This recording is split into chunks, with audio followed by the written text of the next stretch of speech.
พระจันทร์อยู่ฟ้ายังปิ้นเหยื่อลาหูป๋าเย็นอยู่หูยังตายถูกซ่อม ตั้งตุลุงวานะตุลุงทองเป็นจังหวาเนาะ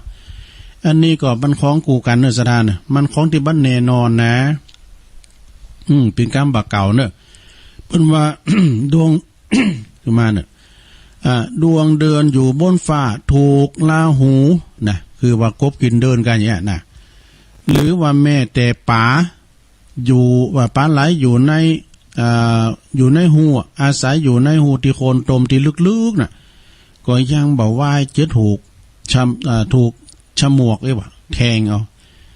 เปรียบเทียบเหมือนคนเฮาที่มีชีวิตนะเปรียบเทียบเหมือนคนที่มีชีวิตของคุณเฮาเนี่ยยอมจะหนีเคาะกรรมต่างๆไปบ่ป้นศรัทธาญาโยมทั้งหลายเคาะมันมาหลายอย่างนะเคาะมาหลายอย่างแม่แต่ดวงเดือนที่อยู่บนเมืองฟ้าก็ยังถูกพาราหูนะยังถูกลาหูเรื่องนี้ลาหูบ่ป้นหรือว่าป้าเย็นนี่นะอยู่ในหูแต่ก็ยังตายถูกซ่อมนะก็ยังตายถูกซ่อมฉะนั้นเขาก็ว่าก่อนเพื่อนน้อยเลี้ยงควายนะมันจะได้เนี่ยคุณสองคุณไปแตงเย็นกันนะไปแตงมันแตงถึงขั้นหน้านะก็มาถูกนึกนะมันก็ควาดอันนี้ควาดอันเดียวสุดแขนแหละมันมีหมาทำกรรมเนอะมันมีหมาชิมหมาแต่มันปิ้นมันสักคืบเนี่ยกะแล้วก็มันแต้มกรรมปุดตัวแดงปืนลึง แดงปืนลึงเนี่ยมันขึ้นล่ามมันนี่แมงหาเนาะโอ้โตก็เดี๋ยวแตงข่าวมันบวกำป้นกำไว้เฮ้ยเนาะเขาอยู่คนหลายส่องไปหากันนี่กะถูกขอดอันโหไม่ตีนคงหนึ่งนึกเอาแล้วเฮ้ยเอาเลยถูกตีนปืนมันนะปุ๊บตัวดีแต่ตัวจัดใหญ่มันน่ะก็เจ็บอยู่ฮะน่ะโอ้ยยังโคบมายังโคบมามันน่ะก็ลิ้วเดียวมันลิ้ววันนั้นนะโอ้ยมันดินมันดินปรากฏดินกันพี่ว่าถูกตีนจมูกเดียวกันว่ะอันแตงหยีนี่นะมันมีโดยสะดาเนาะอันนี้ก็เอามาเล่าสู่จู้กันฟังเลยสะดาเลยถึงไหนเดียวกันเนอะก็ติ๊กไว้เหมือนกันนะเดียวกันเนอะสะดาเนอะก้อยว่าไปเนาะเอานี่มาว่าทำกรรมหนึ่งเกินเปิ่นว่าฟังกรรมกินก็ปลาหือซิบหายถ้าฟังถ้าอู่กึดกันถึงเรื่องตายก็อยากใครกินติ๊กๆนี่เปิ่นว่านะเปิ่นแปลว่าคุณเฮาเมื่อยังคุณเฮานั้นเมื่อหันยังที่อร่อยดีอย่างว่าแกงเห็ดหอมไปเนาะอร่อยมันแป้งนะก็ยังซื้อมากินอยู่ซื้อมารับประทานนี่นะก็ทำหือเสียเงินเสียทองไปมันจะถูกมันแปลงนะมันแปลงเสียเงินเสียทองไปและก่อนในที่สุดก็จะทำหือมดโตเพราะกะว่าหันกว่าอร่อยนั่นแหละนี่นะเช่นเดียวกันเมื่อเฮานอนเอามือกายหน้าผากกึดถึงความตายเฮานี่ขยันจะเฮาก็กินเนอะตายไปแล้วผมจะได้กินนี่กะก่อนทำให้คุณเฮาเนี่ยเกิดความหวาดโกก็รีบกินว่ะก็รีบกินนะกินเข้าไปเพื่อว่าป้องกันที่ว่าบ่หือตัวเองน่ะปิ้นหยังตายลงไปก่อนที่จะถึงเวลาอันสมควรนี่เวลาตายวันตายผูกเราเอาไปได้กินหน่อยนะซื้อมากินนะกินติ๊กกินหมดจิตยังกินหมดดังสับกินจะหมดหลับคุ้มเนี่ยไอ้น่ะ อันนี้ก็อูดถึงเรื่องกินเนาะสดาเนาะอูไปอูมาก็แต่ถึงเวลาแล้วเนาะสดาเนาะอันนี้พอเน็ตสักต่อใดเนาะสดาเนาะพอสักต่อใดก็ว่ากันไปนะเป็นมวยเตนเปิ้นน่ะแต่เหมือนตุ่นสบับเปิ้นน่ะเหมือนน่ะแตนท่านอาจารย์พระครูอภิวัฒนวิกรมนะเปิ้นไปเสศพญาติก็อยู่ในระหว่างการเดินทางยังถึงบัดถึงเตอวันผู้เปิ้นจัดอยู่เนอะวันศุกร์นะวันพุธนะ ปุถนี่ก็จัดถึงเจ้าแรงเต็มขึ้นเพื่อรับฟังเนอธรรมะเพื่อชุมชนพระอาจารย์เอาหลักปัญโยนันแห่งวัดสันเมืองเนอะนะตุลุงจะมาทำกรรมก่อวันพัดเนี่ยเปิ้นหือวันเนี่ยนะวันพัดนะฟังเนอะลงเนอะวันพฤหัสตอนเจ้าตี3เนาะ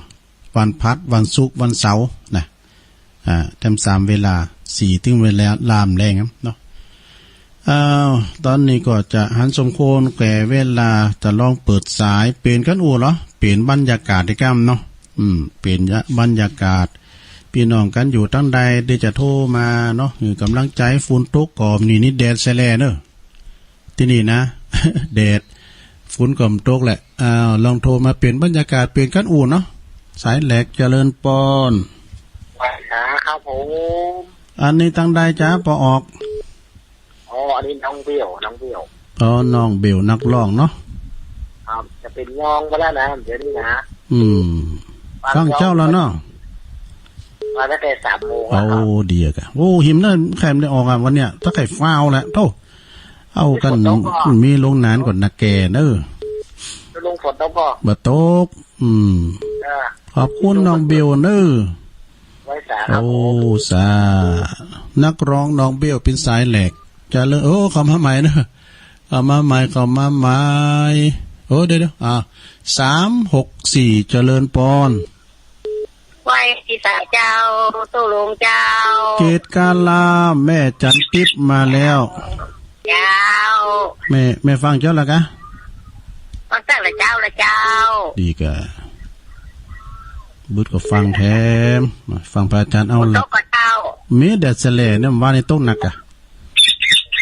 ว่าตกเน่าวันนี้บัดตกเจ้าวันนี้ที่นี่บัดตกเลยอ่ะดีกะที่นี่แดดแสลนั่นแต่มันมืดมากำแล้วก็หายไปหรอว่าในติมอกติมใจได้กับตกฝุ่นตกเนี่ยตัวลุงนี่ใครอาบน้ำฝุ่นแหละกูพอหน่อยก็หลักหอมนะตกหนักว่าโคอ่ะฝนตกหนักก็ต้อยเหรอช่วงนั้นนะกะพุทโธน้ำไหลลุงดอยรัวๆไหลมาตั้งเพศของเลยนะคิวไปคิวมันกันเนาะอันนี้เพิ่งล้างแต่คิวผมว่าเนี่ยนักแต่กำว่าเนี่ยตัวติมใจได้แต่พุทโธกมาอะไรสักวันเนี่ยเนาะสักคืนนั่นน้ำปิ้งออกฝังเนอะเจ้าเน็ตเนี่ยน้ำพริกแดงเพชรกับเจ้ามองปอจับบอกจับล่ะมอกจับขอบคุณหลายๆเนอะเจ้าแม่จันติดเกตกาลามเนอะเพิ่นสูงน้ำพริกมาตัวเจริญปอนไหว้สาครับอันนี้ตันใดจะหาปออกไม่ออนนะครับโอ้ไม่ออนนะปนานเนาะครับผมโอ้ปนานมาแล้วได้เลยทำนะทำธรรมดาต่อโลกกับป้าเลยมีไม่อ่อนต้องถามอันครูบาอาจารย์อย่างครูบาในวังกันนะฮัตตุลุงมีหรอเพื่อนซ้อหาคุณหามเปล่าทำอย่างกับเทวดาสอนโลกไงนะเพราะนั้นมันคุณไปก่อนป้าเนี่ยทำเก่าก็ป้าเนี่ยแต่ลองไปถามพระครูวรธรรมนาถบุญกรรมเนาะเอาขอบคุณวันนานเนอะไม่อ่อนเนาะสันกำแพงโอ้ขอบคุณวันนั้นไปก็ฟังไปไข่ฟังธรรมดาสอนโลกอ่ะเจริญปอนฮัลโหลติดแล้วติดแล้วอยู่ตั้งได้ยายพรนะยายพรเรื่องหัวแดงโอ้มาแล้วยายพรร้องวัวแดงสันกำแพงเชียงใหม่ยังฝนตกอ่ะตกเฮ้ยมีกระแดดนั่นเลยเนี่ยว่าตกวันนี้แดดแน่ว่านี่ตกนักกับโตอย่างว่าน่ะว่ามันชื้นหน่อยตกมาขอมันตกมาติ๊กๆนะมันไหลขอนขืนปุ่นนักๆนะเนาะตกวันนี้นั่นกะคุณตกมาไปเดือดเพื่อนเนอะยายพรเนอะตกมาก่อนกันตกมาก่อนเฮดโซโลออกแล้ว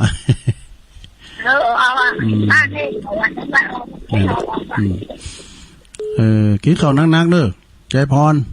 กินข้าวลำมัมกินข้าวหลายๆเอายินดียายพรนางๆเนอะ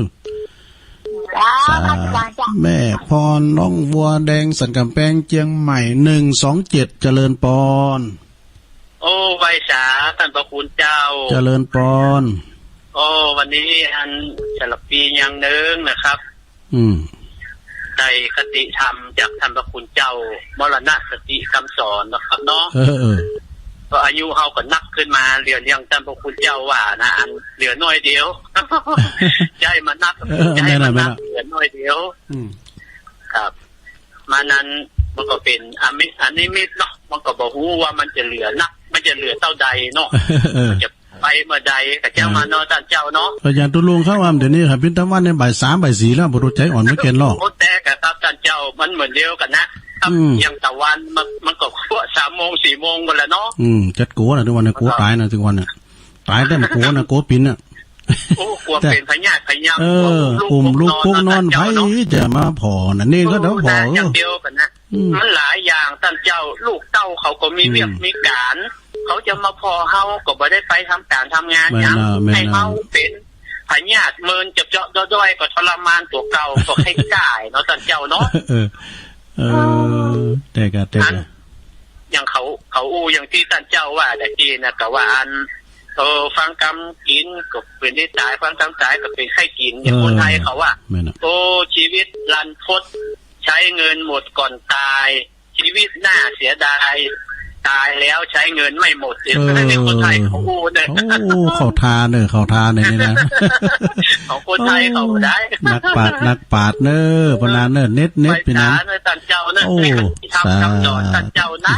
เป็นกติเตียนอกเตียนใจขอกราบไหว้ศาลนะครับพี่กาปอนหน่อยปอนนั้นเป็นกำลังใจดีขอบคุณหลายๆต้นนักปราดเนอกัจเจริญปอนขอบคุณหนักๆเนอปอนนั้น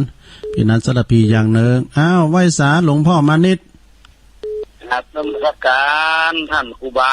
ท่านทุลุงครับไหว้ศาลครับสาวันนี้แฟนผมจะทำมันได้เนอะฟิตมาอย่างดีเหมือนกันเนอะเกือบจะไม่ได้ออกอ่ะก็เหมือนแกก็ฟังรออยู่ผ่านไป15 นาทีก็ยังได้แค่หรอกนี่ครับปู่อาจารย์ปู่โทรมาดอกอาจารย์นันวิศวัตอ่ะโอ้กันมีลุงนานอยู่ที่เก้าก้างหันรังรู้มันก่อนนักเกเนอะ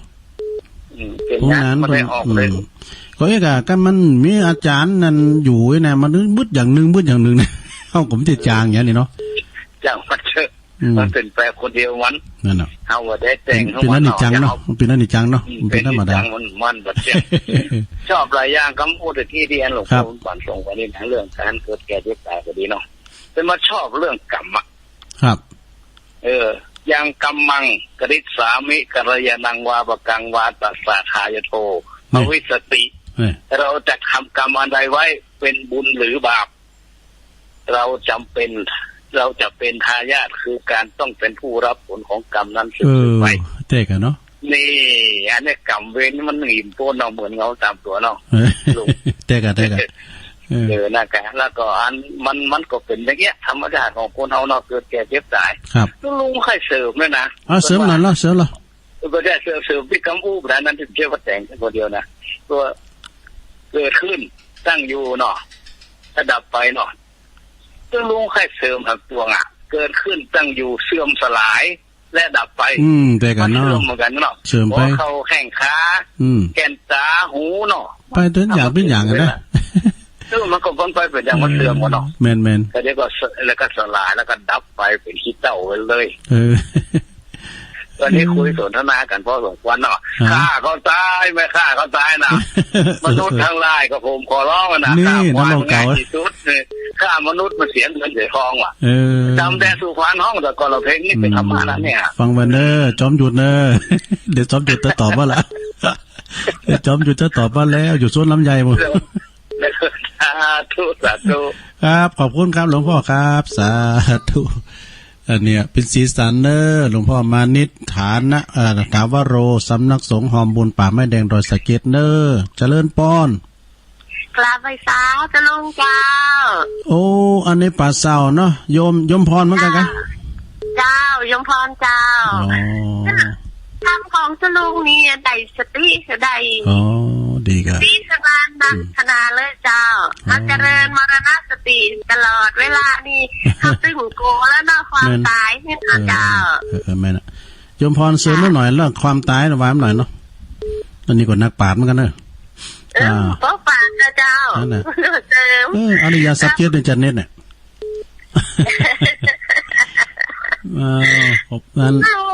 วันกล้วยไม้นี่นะมันมาเยือนไก่มาเยือนติ๊กติ๊กกันละเจ้ามาแล้วมาตัวหน่อยแล้วไว้กล้วยไม้นะไม่ปีนเด้อปีนมันใดเด้อลุง ไว้กล้วยไม้นี่หมายถึงว่าไว้กลายมวยนะเจ้าอ๋อแต่กะแม่นเนาะน่ะถึงอันนี้ก็ต้องโอ้ได้ไปลืมทำบุญเด้อนี่ไปลืมแต่ภาวนา3อย่างนี้นะจนต้องทำเป็นประจำบางคนก็บอกว่าพอมีสตางค์เกินก็ถือตานมั่นตานเจ้าตุลุงเนาะเจ้าแม่น่ะ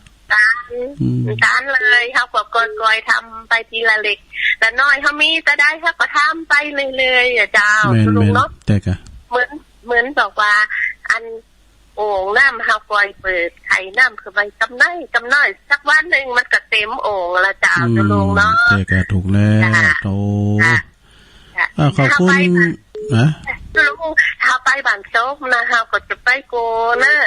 เวลาเขาไปนี่ไปก็บอกว่าพิจารณาสักวันหนึ่งเขาก็จะปิ้นใจนี่แหละนั่นทุลุงก็คือนั่นน่ะ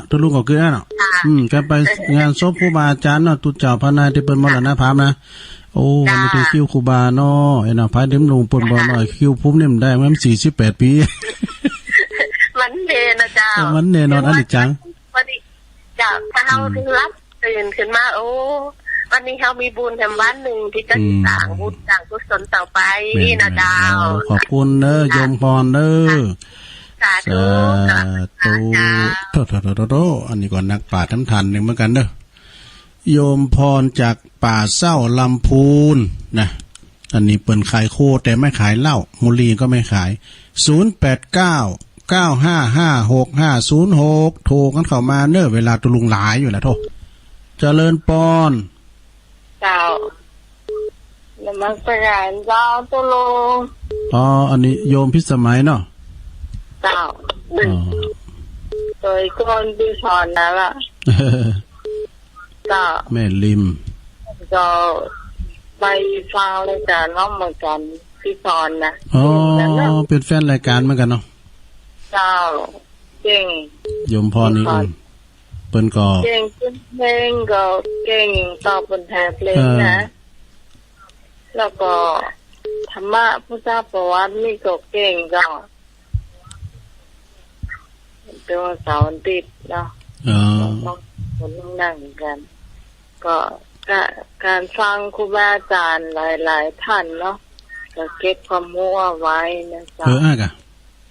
เนาะก็เก็บความรู้เอาไว้แล้วนี่กะตื่นนี่มาไปดีกะมาบอก4 โมงนี่บ่ได้มาฟังตุลงจ้ะชัดเจนดีเนาะกันมีอาจารย์วิศวัตรก็ได้ฟังมันตะกี้อาจารย์วิศวัตรโทรหาเปิ้นโทรหาเนี่ยก็ก็เปิ้นว่าเยี่ยมออกน้ำเดียวไอ้กะเป็นว่ามีไผเสริมแล้วก็โทรไปหาโรงนั้นเสริมเหรอตั้งหลุมเพราะอาจารย์พระครูเปิ้นไปงานศพญาติเปิ้นแต่เปิ้นอยู่ในบ้านยังก็ยังนะดิอันเนาะตุลุงผมจะจังเยี่ยๆในปุตูเหอปูเหอเตี้ยวเข้าเตี้ยวออกในปุตูนึงใจฮ้อนแล้วบุตรนึงโทรมา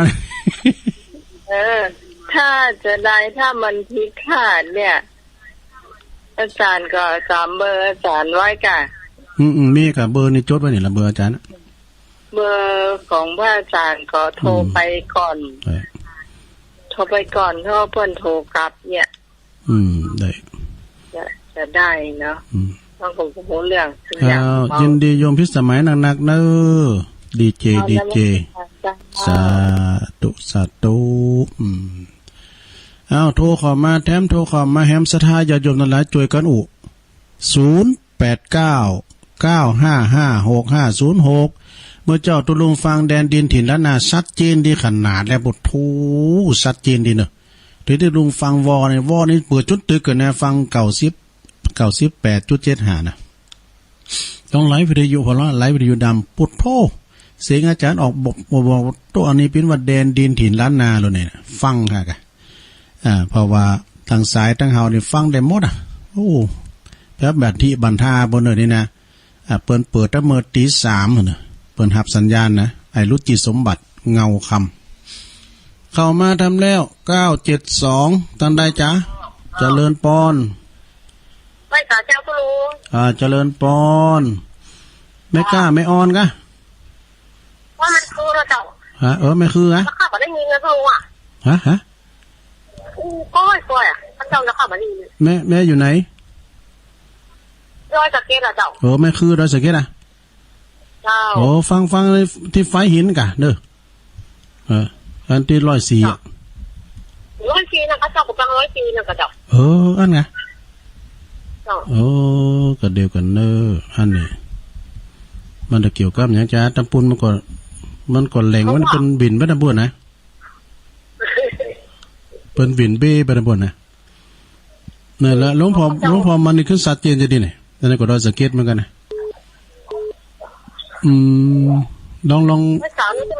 ขอบคุณเนอะโยมนะสาเดี๋ยวกันเนอะตุลุงใจยืดเดียวแม่คือโดยสเก็ตเนี่ยได้ดอกมันนั่นนี่แหล่งเบื่อกันอาหารกะชัดเจนอะโลเจริญพร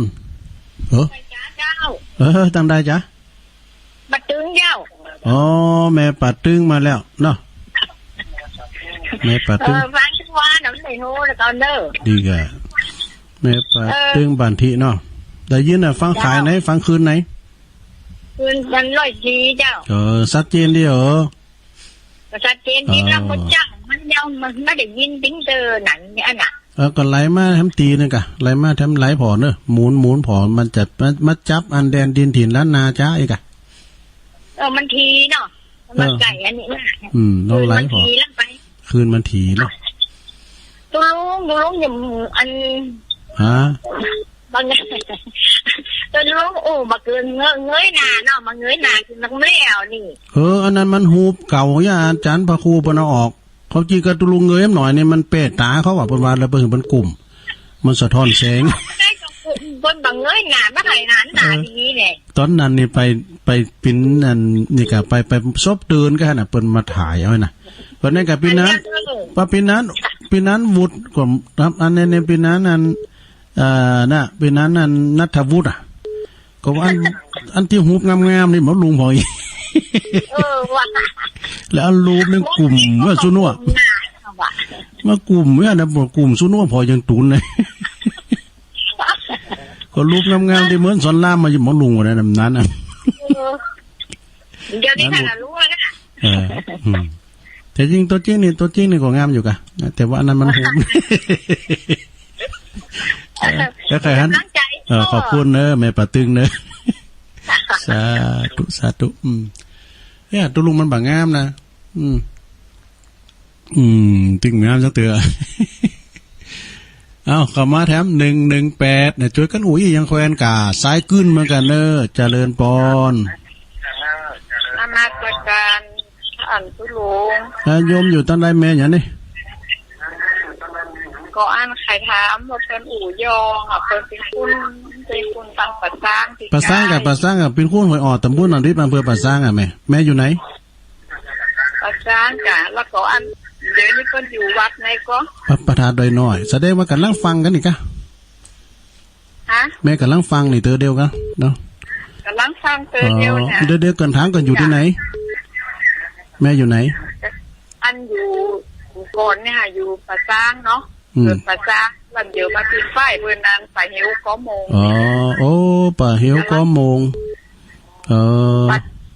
บัดก้อมงก้อมงมหานิกรก่อนมหานิกรอยู่ขนาดเนาะท่านมหาทองก่อนเนี่ยมหานิกรตอนลุงไปช่วยงานนั่นกันนั่นน่ะก่อนนะบทโตสมัยมหานิกรน่ะนั่นน่ะเพราะว่าเพิ่นอยู่ไหนเพิ่นมูลดีเท่าแม่อยู่ปัสสางอยู่บ้านใดอยู่ซักขะน้อยอยู่ตระกูลนันทาขวางนั่นลำก่อนตระกูลกวางขวางดูนันทาขวางในบุตรโตคุณลำมีปูละพงก็มีนั่นก็นันทาขวางในบุตรโตตระกูลใหญ่สูงก็แล้วแหละนะบุตรเป็นคู่เป็นบ้านน่ะใหญ่สุดในปัสสางหน่อมก่อนนั่นเนาะใหญ่สุดก็นันทาขวางเนี่ยก่อนเพิ่นน่ะรถพกสวาเข็มนั่นน่ะนั่นก็โยมยายที่คุณครับคันแหลกันนะยายชื่อหยังก่อนยายชื่อละไมเนาะอยู่ก้อมงนี่นันทขว้างเนาะไปปีนนั่นมาขวางเดี๋ยวก็จะเป็นอุ่นเจริญแต่กันเนาะสักขันหน่อยบ้านซื่นตุลุงก็ไปเจองานเนาะ ไปเจองานศพครูบาเหมือนกันนะหูจักกันดีกับตัวลุงพันเขาตัวปีทูลเขาโปรแกรมนั้นอีทเขาเนี่ยจิตติแปลงทองเขาเนี่ยก็ขอบคุณแม่ละไมนางๆเด้อยายเด้อก็ออกยางแม่มือถือนี่ก็ออกยางอันน่ะไก่แม่ห้องลงไปขอบคุณแม่เด้อไก่แม่ห้องลงไปเฮ้ยโอ้ขอบคุณหลายๆเด้อขอบคุณลงหนาวัดประทานไปหน่อยเจริญพรก่อนท่านมาหาก็ใครไปแอลว่าโอ้นิมนต์น่ะนิมนต์เนาะขอบคุณยายเนอะยายละไมเนาะสาธุอันนี้เปิ้นอยู่ก้อโมงบนเนอะก้อโมงก่อนตุลุงเคยไปช่วยงานว่าเจ้าแต่ที่วันมาได้ยินโทรมาใหม่ชัดเจนแล้วเหรอโยมอยู่ไหนก่อนแม่คือโดยชัดเจนแล้วแม่คือเดี๋ยวนี้ชัดเจนแล้วเนาะปฏิใจเจ้าขอร้องไม่ได้ไปปีนอย่างก่อนเวลาเปิดเลอะแม่คือดอยสะเก็ดอันแล้วเมื่อคืนก็ได้ยินอยู่กะได้ยินเหรอเจ้าเมื่อคืนดูมาที่3 ตัวนั่นหรอคือแล้วนี่3 ตัวกับได้ทำเบิร์ดนี่ทำอาจารย์เอาหลักเด้อต้นเน็ตเด้อเบิร์ดกับฟังแทนกับเจนาทีก็วันนี้ก็จะเป็นการอู่กันจาเนาะผู้กำผู้ฟังพระครูสุเมธเนี่ยวันปุดนะปู่พระครูสุเมธประจำมาน่ะวันนี้ตุลุงก็จัดวันละจ้ะวันนี้ตุลุงมาเตนน่ะมวยเตนลูกมันเหมือนเจ้าเฮ้ยเจ้ามันโลงนี่นะแล้วเจ้าก็ฟังแล้วตุลุงเนอะขอบคุณเนอะบุญรักษาเนอะสาธุเปิดอีการายงานว่าเดี๋ยวนี้ได้ยินทีแล้วเนอะน่ะขอบคุณเนอะดอยสะเก็ดแม่คือเจริญปอนแม่บุญพินแม่หมอน้อยมาแล้วฟังตุลุงแล้วเนอะอีกรายงานเนาะ104.5 จริงไว้หันโนก็จัดขอไปหาตุลุงว่าตุลุงจะได้ออกคนมาโทรสักคำก็กับเพลงออกเปิดตุลุงยังออกเจอีน้องนั่นกันเจ้าบุตรห่อนอกห่อนใจขนาดแล้วบุตรบัดปิ้นเมยปิ้นไข่ได้เนี่ยพอดีลงนั้นเปิดเสริมสัญญาณหน่อยจ้ะอาจารย์อยู่มาดึงอย่างนึงนะนึกว่าฟาวแล้วไงเพลงเดินนึกว่าค่าก็ใต้ไม่ค่าก็ใต้หลวงพอดีหลวงพอดีว่าค่าก็ดีมาค่าก็ดีหลวงพอดีนะหลวงพอดีค่าก็ดีจำได้อยู่ไปตรงหูตากลมดีหูก็ดีอย่างตุลุงอย่างก็ว่าดีกาเมื่อน่ะเปิ้นเจ็บไข้สบายก็ว่าดีกามันยามปากว่าบัดนี้จำได้มันจะมาคุยหมดเฮาก่อนแล้วลูกขอบคุณเจ้าแม่บุญพินสาธุอันนี้ก็แม่บุญพินนี่พุทโธคุณฟังเก่าเดิมแต่เนอะเจริญปอนสายเจ้าตุลุงแม่สายทองเพิ่มใจแม่จันเพ็ญคำพิโลพิษบ่หรอกคำโพธา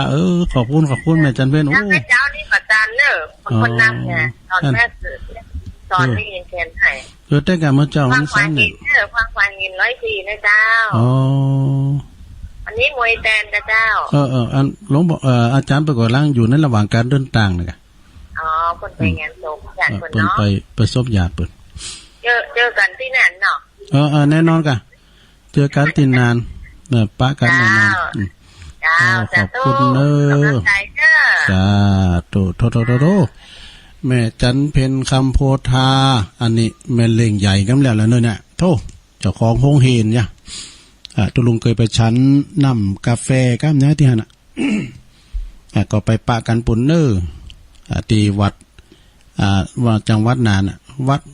หนองป่าข่ายกะเนาะแม่นะกะเคยไปนอนแล้วเนี่ยโตครูบาเป็นใจดีตูเจ้าเพิ่นนะเป็นด็อกเตอร์กันเนอะเป็นใจดีพอรู้มันก็ใจดีป้าไปเอาไปเฮวว่ะบ่รู้ที่เฮาก็นึกว่าป้าไปเอาทำครับป้าไปเอาไปเฮวว่ะไปเฮวเพิ่นนะโตไปเฮวเพิ่นใหญ่ขนาดนั้นก็ใหม่นี่ก้มขาลงเพิ่นบอกไปพอก้มขาลงอายุ100 ปีปลายก้มขาลงนะเพิ่นว่าหนองป่าข่า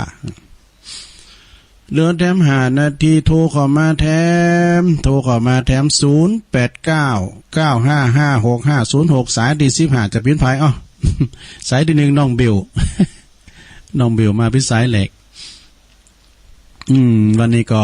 อู่จาปาสายกันไปบริหารเวลากันไปตุลุงก่อนนึกว่ามันได้เข้ารายการเนี่ยก้าเนาะฟังอาจารย์ท่านพระครูอภิวัตรฟังพระครูวิศวัตรบอกว่าก่อนจบข่าวไงเนี่ยดึงใจหายหวาบเลย เยอะอย่างกำจ้างไอ้นี่เปิ้นกดอันนั้นกดอันนี้กะเยอะอย่างกำจ้างเนี่ยจบข่าวกันนั่นนี่ ใจหายหวาบเลยเจริญพรไม่จ้าเจ้าแม่อยู่ไหนอยู่ในใจเมียเจ้าโอ้แม่เนี่ยแม่ยังแม่เข็มทองเจ้าแต่กันแม่เข็มทองเนาะเจ้าหอยไส้หอยยามเนาะเจ้าหอยไส้หอยยามเด็กอะฟังเจ้าแล้วก็ฝุ่นตกมีฝุ่นเฮ็ดถอบออกบ้านบ่ออกเหรอตอนนี้ถ้าออกรอบ2แล้วตอนนี้นะเขาไปหากันนะจ้ะต้องฝุ่นออกแล้วค่ะออกอ่ะได้รอมันเขาก็ไปหากันน่ะนี่เจ้ากันไล่คุณลุงไปเจ้าขอบคุณแม่เข็มทองเจ้าแม่สุพันธ์เขารู้ฟังกันอยู่ก็แม่สุพันธ์มงคลพันธ์เขาเนี่ยหรือว่าแม่แล้วเจริญพรฮัลโหลเจริญพรตรงหน้าอันนี้ตันใดจ๊ะแล้วจะเก็ตเจ้าแม่เนี่ยน่ะแม่บัวคำกัมพูชาแม่บัวคำโพไทยกัมพูชากัมพูชาเนาะแม่ฟังเจ้าแล้วกะฟังเจ้าอยู่ในสังกัดแป้งโดยสเก็ตอยู่ปัดตึงโมรองเจ้าปัดตึงโดยสเก็ตเนาะปัดตึงก่อนจะโดยสเก็ตกะนั่นแหละค่ะแม่อายุตัวใดใช่ไหมแม่อายุตัวใดโดยสเก็ตอยู่บ้านปัดตึงโมรองนะปัดตึงโมรองอายุตะฮือเจ้าฟังตัวลุงตลอดอะโทรจะมาสูดโมกอะดีกะดูโทรมาเรื่องมันติดกันแล้วติดแล้วก็นี่นะแต่บอกกันนะกันโทรในรายการติดโทรหลังไม้ก็ได้มันแล้วใจเปิ้นเนาะแม่บัวคำแม่อายุตะฮือ78แล้วจ้ะเฒ่าเหมือนกันนะได้78ของมันถึง100บ่นะแม่เด้อเที่ยวได้ไปปิ้นอยู่เนาะไปวัดไปว่าได้อยู่เนาะมาไล่เจ้าแล้วเขาไปส่งผมได้ก็เอาธรรมะเป็นกูก่อนเนาะฟังฟังธรรมไปลงพูดตนกลมบึ้ดก็ฟังแถมฟังเจ้าเกี่ยวตุลุงเกี่ยวได้ทำมนต์นะมนต์เนาะฟังตุลุงเกี่ยวเขาตุลุงดอยมันรายการมันสูญงานดักไปอ่ะมันขึ้นมันอันน่ะมันถึงศูนย์เงินพองนะเต็มศูนย์ก็เขาต้องเอาไหลฮัตตีจับเนอะไหลฮัตตีจับเนาะเขาฟังว่ามันม้วนใจนะเจ้าฟังไปติ๊กๆนะลงเนอะเจ้าขอบคุณนะแม่เนอะแม่บัวคำปูคาเนาะเจ้าขอบคุณเนอะอายุ78 ปีจ้าตุลุงก็จะยกหูกับเนอสถานนะตุลุงจะโทนสายเลยแถมหานาทีวันนี้ก็ขอบคุณครูเสียงครูสายที่เพิ่นโทรมาโทมติดก่อนพี่ยังเนิ่มผู้ก็โทรมาแถมเนาะสายที่1นักร้องน้องเบี้ยวสายที่2แม่จันติบเกตการามสายที่3ปอนนานจากแม่ออนเนอสันกำแพงสายที่4ก็ยายพรร้องวัวแดงสันกำแพงเชียงใหม่ สายที่5ก็บินนานจากยางเนืองสารปีนักปราชญ์ท่านหนึ่งเหมือนกันเนอะสายที่6ก็หลวงพ่อมานิษฐาวโร สำนักสงฆ์หอมบุญเนอะนี่สายบุญเขานะสายที่7ก็โยมพรจากป่าเศร้านะลำพูนขายของกินแต่ไม่ขายเหล้าขายบุหรี่แล้วก็สายที่8โยมพิสมัยจากแม่ริมสายที่9ก็แม่คือดอยสะเก็ดฟังได้หน่อยเดียวมันดังแหงสายที่10ป่าตึงบันทิเนอแม่ป่าตึง นะสายที่